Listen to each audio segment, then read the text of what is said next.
In this video, I'm going to show you how to use FreshBooks, an easy-to-use accounting software designed for freelancer and small businesses. So whether you want to send invoices, track expenses, or manage your clients, this guide will walk you through the basics.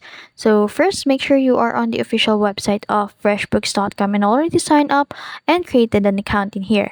So if you already have an account, simply log in using your email and password, and then FreshBooks offers a free trial so you can explore the features before committing.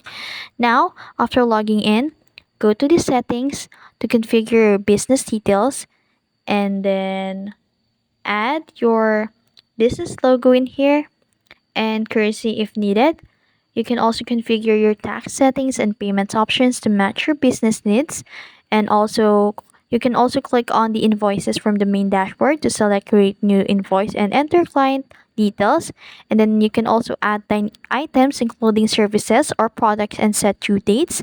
And you also can customize the invoice with your business branding, and you can also click send to email the invoice directly to your client.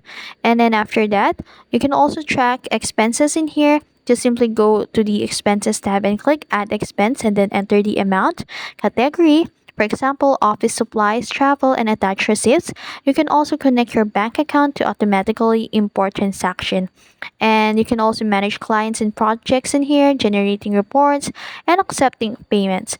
And that's it. That's how you use FreshBooks, from creating invoices to tracking expenses. This platform makes managing your business finances simple and efficient. If you found this video helpful, don't forget to like, share, and subscribe to the YouTube channel.